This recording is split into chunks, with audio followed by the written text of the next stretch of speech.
Hi, ladies and gentlemen, it's 4 o'clock. I would like to call the Parks, Recreation, and Cultural Services Committee meeting to order. May I have the motion for the minutes? So moved. Move, second, call the question, those in favor, opposed, motion carry. And the next committee meeting will be on November 28th, 4 o'clock, same place. Any addition to the agenda? No, seeing none, so we go with our original agenda. Now, I know that some people would like to speak to some of the items today, and instead of doing it all in the beginning, so I would like to change a little bit, that when we come to the particular item, like number 2 and number 4, then I will invite people who would like to speak to us to come forward, okay? So if that's acceptable, then we go to the item number 1, Community Services Summer Programs Update 2023. Good, thank you. Thank you, Mr. Chair. I'm here on behalf of Yvonne Comfort. I have nothing to add to the report, but would be happy to answer any questions. Anybody wants, any questions, comments? Recommendation. Move, second, okay, so on the table. Carol? Thank you very much for the report and to Yvonne for writing it. I just quite amazed that registration was up 12%. That's amazing. And that the volunteer hours, this one blows me away, 6,400 hours to 8,425 hours of volunteer hours. That's amazing. Like, do you know how we accomplish that? And how do we get that in other parts of the city? I think through the chair to Councillor Day, I think one of the factors was that we did have more programs and activities to offer for volunteers in community recreation. Yeah. In terms of recruitment of volunteers, I can't speak to what our strategy was to make us so successful, but we are certainly very pleased with the results. Well, whatever that magic pill is, let's share it with the other departments. Absolutely. Thank you. Comments? Got a question? Those in favor? Opposed? Motion carry. Okay, going on to item number 2, Richmond Arts Facilities Needs Assessment. So as I said, I know that we have speakers to this item. So Linda and Jane, thank you for coming. So you have 5 minutes. Thank you, Mr. Chair. Council members. My name is Jane Ferniho. I'm the current chair of the Richmond Arts Coalition. And this is Linda Barnes. She's the past chair of the Richmond Arts Coalition and still working with us. I'd like to acknowledge those in the audience or other members of the Richmond Arts Coalition. Just raise your hands. There are member groups of the Richmond Musical Arts Collective that their presentation to you in the spring resulted in this referral, and we're thankful for that. And we also have members of the community that are interested in arts facilities. The purpose of us being here is to show support for the staff recommendations responding to this referral to conduct a needs assessment for arts facilities. There's an increasing need in this community for different types of arts facilities that accommodate a range of different arts practices, from orchestras, dance, and choral to different types of visual arts. The Richmond Arts Coalition is here to offer any support we can to ensure that this is done in a timely manner. Thank you, Jane. We all know that Richmond has grown tremendously since the Gateway was built 40 years ago.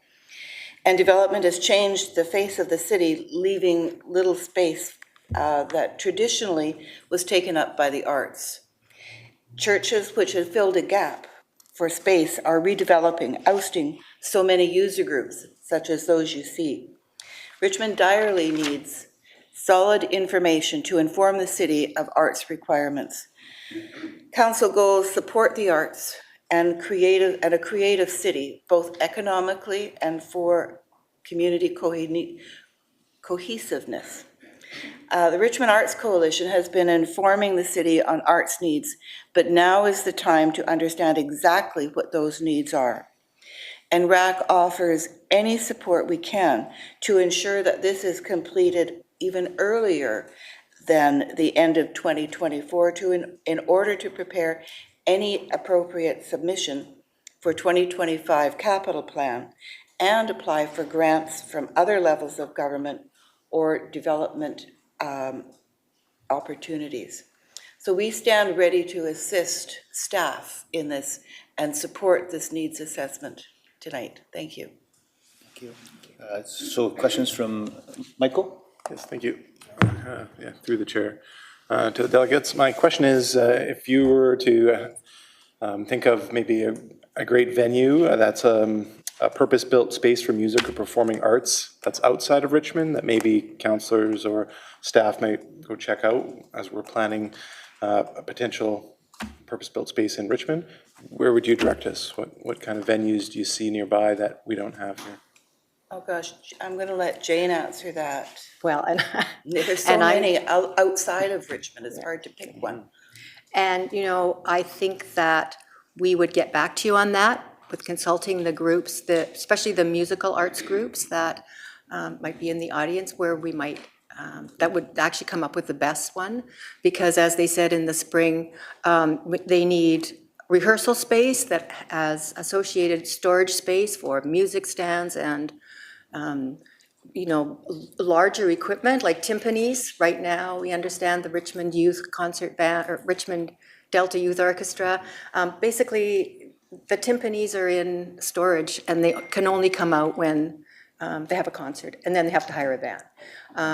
Now the students have to bring their own music stands to every rehearsal because they don't have any storage where they are temporarily. So I think we would have to get back to you on where, and we would probably have a range of facilities. We would maybe take a tour bus too, because I think there are some out there, but we probably have to cobble together some of the outstanding features of each one if we're making a purpose-built space.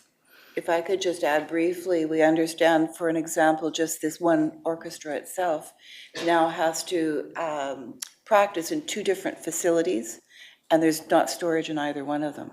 So there's not a place for them to practice together.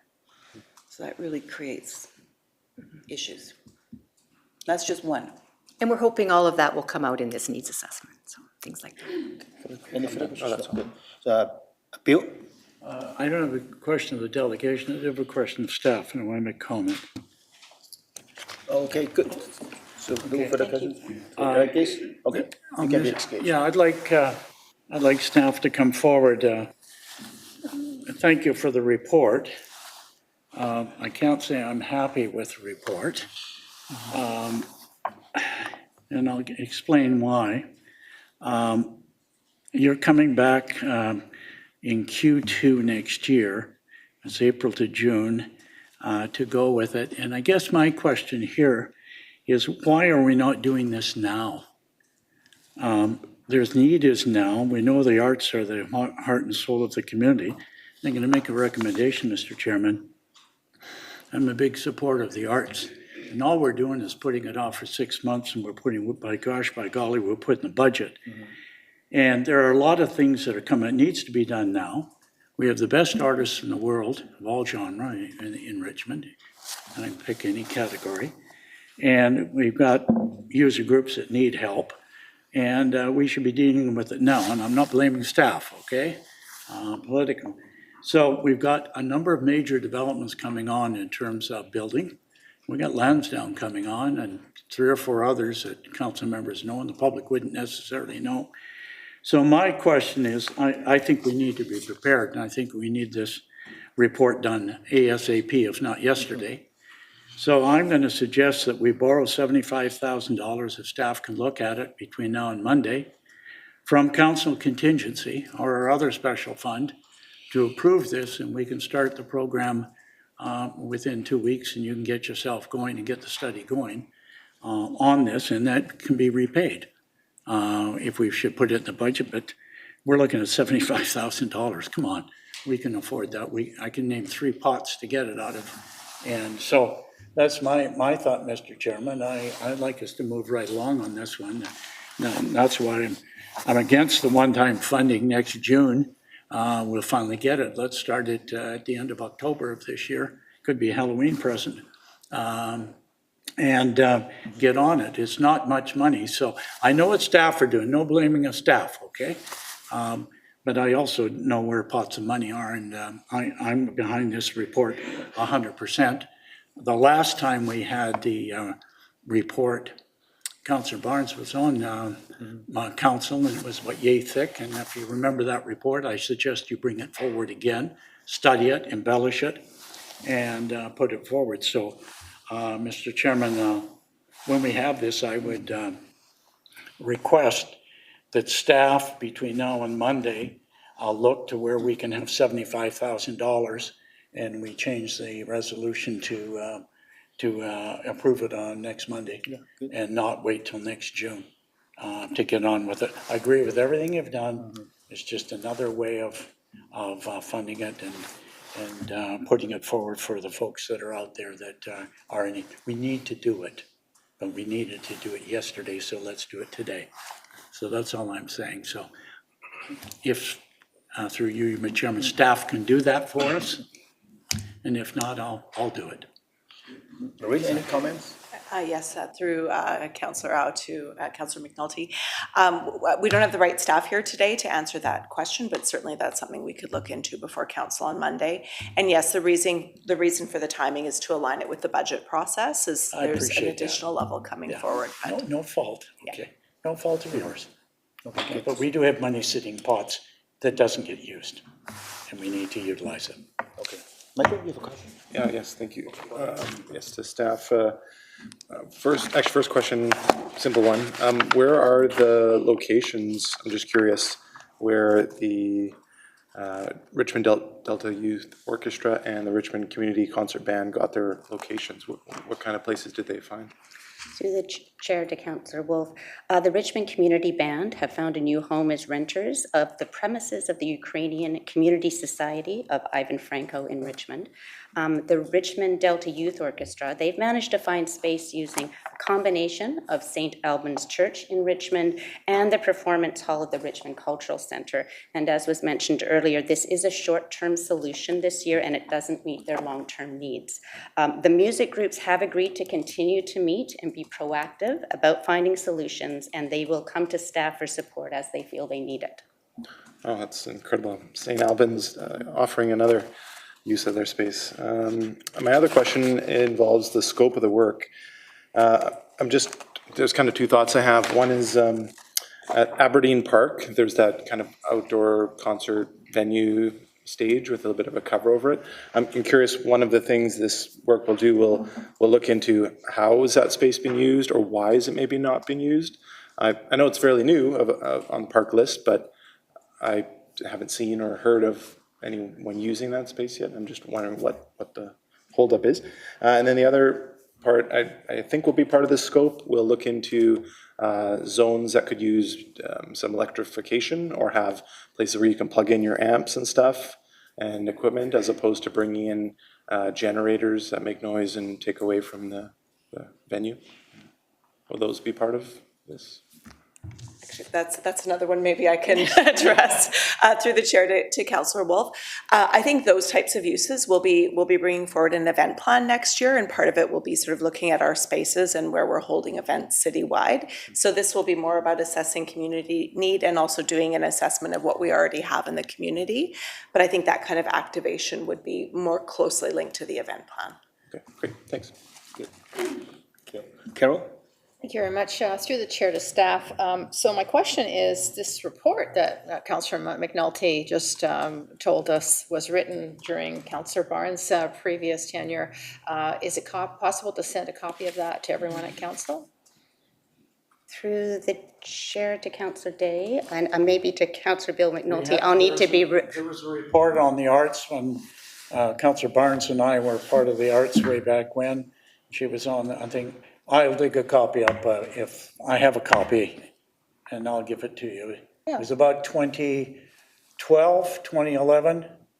Thank you, Linda, carrying the flag. Yeah, Well, I mean, we'll get it for you. that would be fabulous, and I think everyone on council should get it, because, I mean, that really is a good building block to start the next assessment, because obviously things have changed, but I'm sure some things haven't changed at all. My other question is, will the assessment look at indoor-outdoor combo spaces, or will it just be indoor spaces? Through the chair to Councillor Day, the scope of work will include some outdoor spaces, but the focus of the work is on purpose-built art spaces for a range of art forms. Outdoor spaces can certainly be considered, but for the most part, what the needs that we're hearing from the Arts Coalition are for purpose-built indoor spaces. And as Marie mentioned, outdoor spaces tend to be more aligned with our event strategy. So almost like a copycat of the Gateway Theatre, that type of thing? Through the chair to Councillor Day, not necessarily. It could, certainly we don't want to duplicate things if we don't need to, unless that is borne out in the research that we do need a second theatre. At this point, we will wait and see what the research tells us, which direction. Thank you. And my last question is, we're pretty good in Richmond doubling down and getting multiple purposes out of one facility. And I'm thinking as examples, the Cambie High School, Cambie Community Center, which are joined and share spaces. Some of the spaces during the day are used by the school and some are used at night. And then the firefighter paramedic hall that we have at 4 and Williams, or 4 and Cambie. Once again, another good example of cohabitating groups that would complement each other. Is that something that would be also involved in the assessment? Through the chair to Councillor Day, all options will be considered, including co-sharing spaces. Yeah. Absolutely. Okay, let's get creative. Thank you so much. Okay, very good. Now, I think the arts facilities need assessment is long overdue, and I think we're just trying to catch up. And I concur with Councillor Mamati that we have to do this ASAP. And my suggestion is that we don't have the motion on table yet, so it's not an amendment. I think you can move staff recommendation 1, and then for 2, I would like to change it to something like that staff be directed to identify and recommend the one-time funding of $75,000 from the current budget year. So staff find the money, recommend where the money should come from, and then go for it. Through your worship to Councillor Al, it's council discretion how to fund the facilities needs, the arts facilities needs assessment. What council could do is pass a motion that the $75,000 be funded from council contingency, as Councillor McNulty initially suggested. And once that motion is passed, we could actually include that part of the. Good, okay, that's very good, it's more direct. The money is there, that's okay. correct, yeah, through the chair. Okay, good. Okay, so So I would move number 1. Take it. So we endorse number 1 first. okay. Second, call a question, those in favor, opposed, motion carry. And move number 2, that staff be directed to take out $75,000 from council contingency so the project can start immediately. And the money can be repaid if we have to. So Leaves second, it wide open. any further discussion, call a question, those in favor, opposed, motion carry. Yes, thank you very much. Get on with it. The arts flourish. Item number 3, Stevenson Community Center and Library Signature Outdoor Artwork Concept Proposal. Rebecca? Chair, here to present the report and nothing to add, and here to answer your questions. Any comments? Oh, Michael? Thank you, through you to staff. First off, I really like what I see. I like the connection to the salmon swimming upstream. I attended an event once at Musqueam, and they talked about that action of holding the paddles up to show sign of peace, among other things. My 2 questions, though, when I read the report saying that they're not climbable, they sure look like they got footholds in there and you can climb your way up. What am I missing there? Through the chair to Councillor Wolf, this is still very much a concept proposal. This proposal still has to go through the design development process, which will look at climbability, durability, maintenance, and so on as part of the design development. Oh, okay. So it just says that they're designed so that they're not climbable, but yeah, I guess we'll see how that design comes out. And then the other part was, are they, do they light up like the Minaru structures, where we can choose the color to light them up, if it's something symbolic or not. Will these have a light component to them? Through the chair to Councilor Wolf, there is a light that we discussed. Again, it will be discussed as part of the design development process, and at this point is still part of the concept. Okay, great, thank you. Very good. Bill? Oh, sorry, I was, great report, just thank you, glad to see Musqueam involved, but I'd be very careful of matching Elsa Guy's tie with his jacket in terms of the arts. It could be a bit of indiscrepancy. I thought Al was going to be here, but now I told him on that, no, great idea. Glad to see it move forward, and glad to see Al and whatever represents Stephen Community Societies there. Good job. Move the recommendation. Well, a second. Carol? Yeah, thank you very much.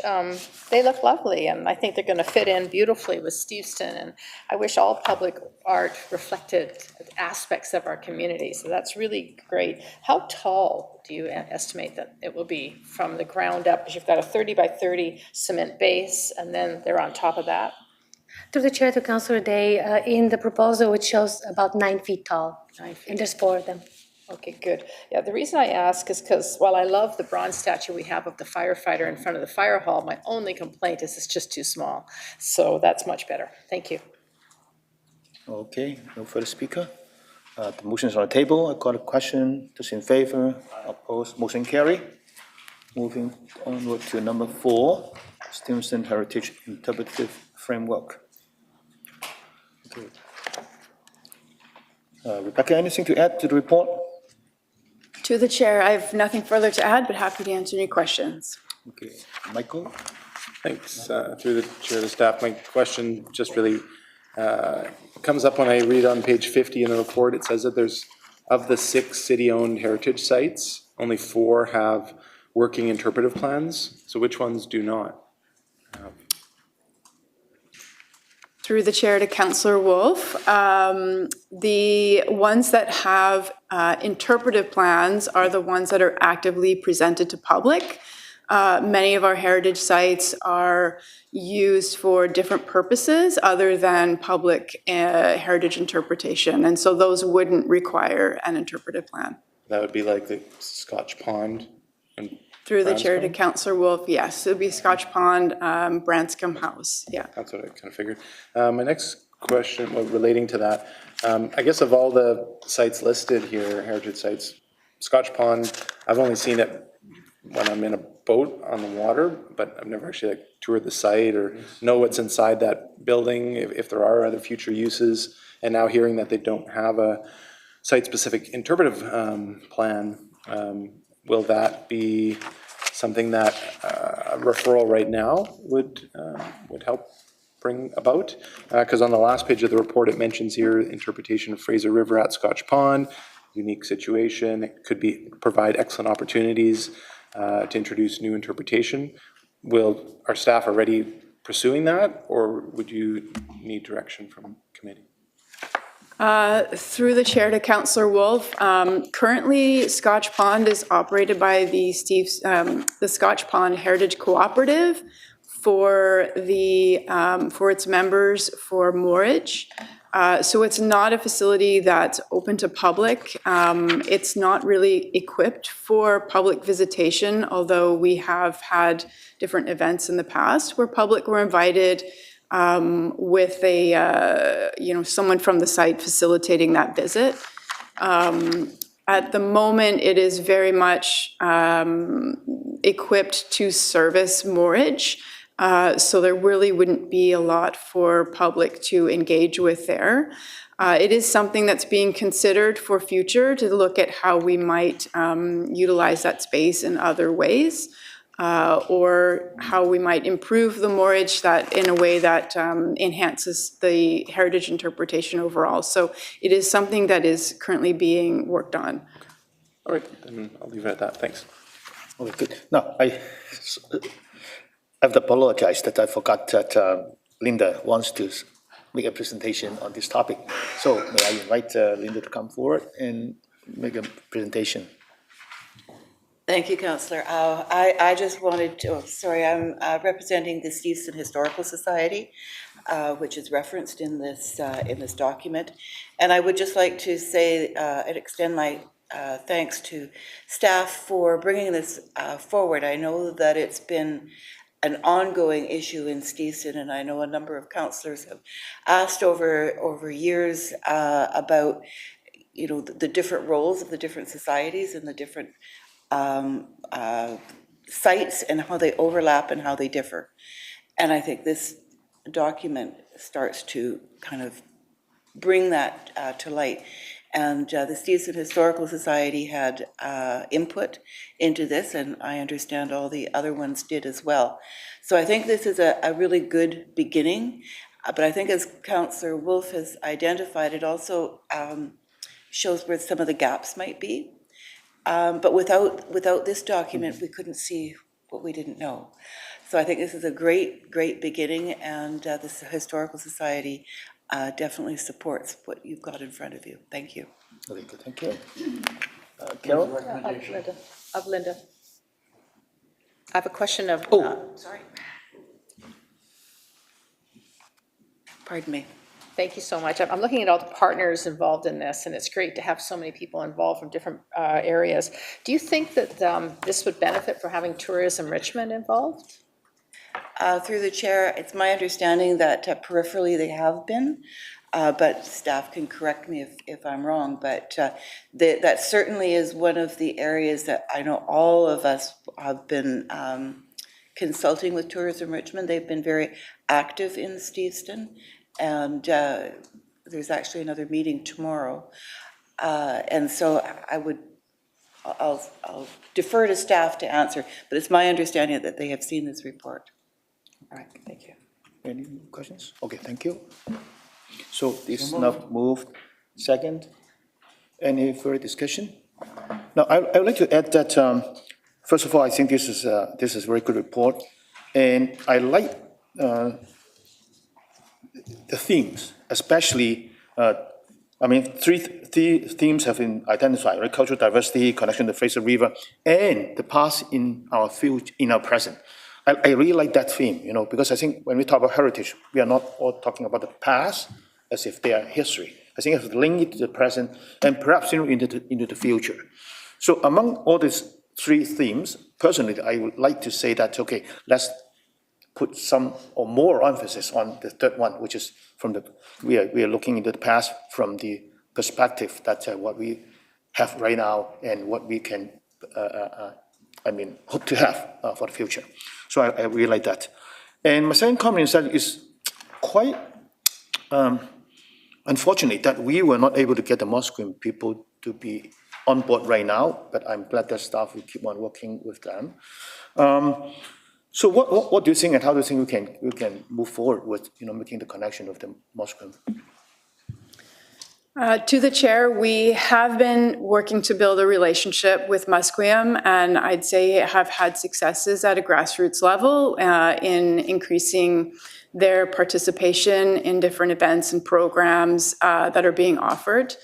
My understanding is that the demands on their limited time, particularly around museum and heritage initiatives, are substantial. And so, getting some of their time for these particularly types of planning projects can be very difficult on sort of a government-to-government conversation.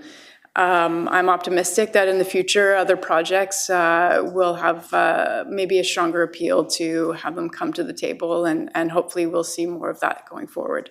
Okay, good. Okay, so seeing no further comments or questions, I call the question. Those in favor? Aye. Opposed? Motion carried. Thank you very much. Number 5, manager's report. Any good news? Oh, good news.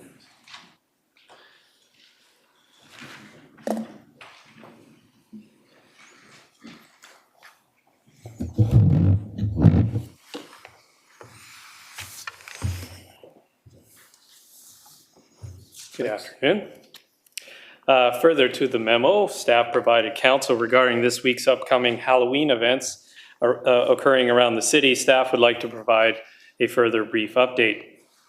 Leading up all this week to Halloween, of course, next Tuesday, community associations across the city will be hosting free and low-cost events, fun for all ages, including pumpkin carving, decorating, and spooky storytelling. The city's premier Halloween fireworks festival will take place on Tuesday, October 31st, Halloween, at Mineru Park from 6:30 p.m. to 8:45. Similar to previous years, the event will include main stage performances from local magicians, jugglers, and youth musicians. The event will also host the largest pumpkin in Canada, weighing in only at 2,212 pounds, which was grown right here in Richmond.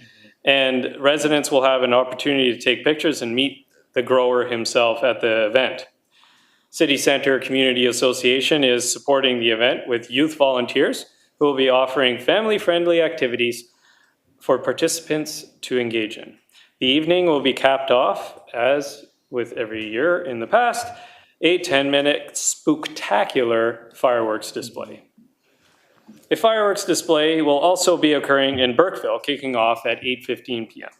Parking and access to Burkeville will be restricted to residents and their guests only from 3:30 to 9:30 p.m. Off-site parking will be made available for visitors. Consistent with past practice, staff have coordinated with Richmond Fire Rescue for these fireworks displays. An integrated and cross-departmental staff team has worked with representatives from our community partners to coordinate safety procedures and emergency responses should an incident arise on Halloween night. Site safety and security measures will also be implemented, including private security and RCMP patrols at key locations including Mineru Park, Terra Nova Rural Park, and throughout the city's park system. Okay, no question? Oh, Michael? Yeah, we just got the press release here about the large pumpkin, and it says that the city acquired the pumpkin. So it's now a city property, the pumpkin? Through Chair to Councillor Wolf, yes, that is correct. So what are we doing with it after? In order to secure the pumpkin for the event, we were offered a price for the pumpkin. He could have sold it for much more to other vendors. But in the interests of the community, he sold it to us. He retains the seeds, and we can compost the rest or make lots of pies. Thank you very much. Good. Okay, good. So any further reports? Pumpkin tarts. One more, okay, good.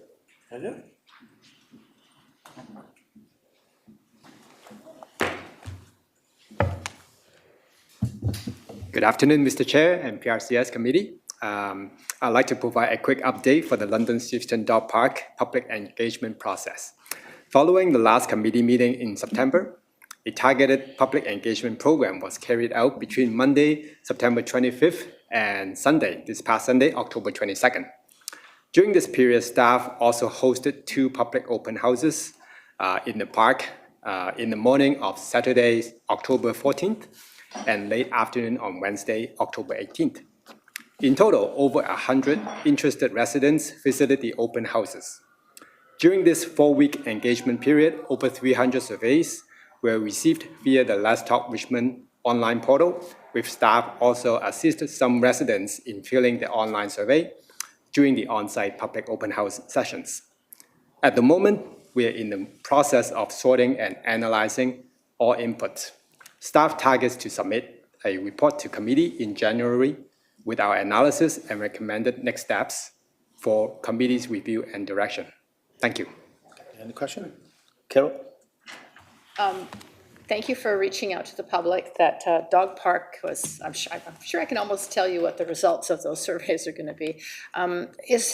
Will the report that's coming back to staff look at alternative uses for that area by Steveston, London, where the dog park was, taken out where the grass was taken out and gravel was put in? Will you bring back alternative uses since so much work has already been done? Through the chair to Councillor Day, the upcoming report will first capture and highlight the key results from the public engagement. Right now, we are still in the early process of that, so there's no conclusion yet. With the input, staff will categorize, formulate potential step forwards. Certainly, the suggestions that you've made would be part of the report.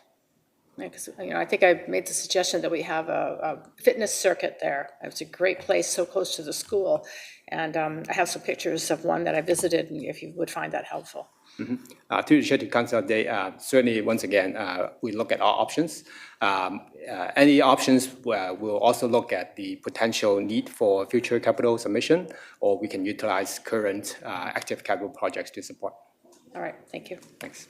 Okay, good. Thank you. Thank you. So you got a question, right, Michael? I just have another question in regards to the Minaru Center, Aquatic Center maintenance closure. I'm not sure you could speak to that. So two questions about it. One is, I've heard from users of it and myself as well, that the doors are often propped open, and the talk or rumors is that there's a ventilation issue with the people who work in there, so they pop the doors open, and that's probably not good for heating and all that kind of stuff. So will that be addressed in this maintenance closure?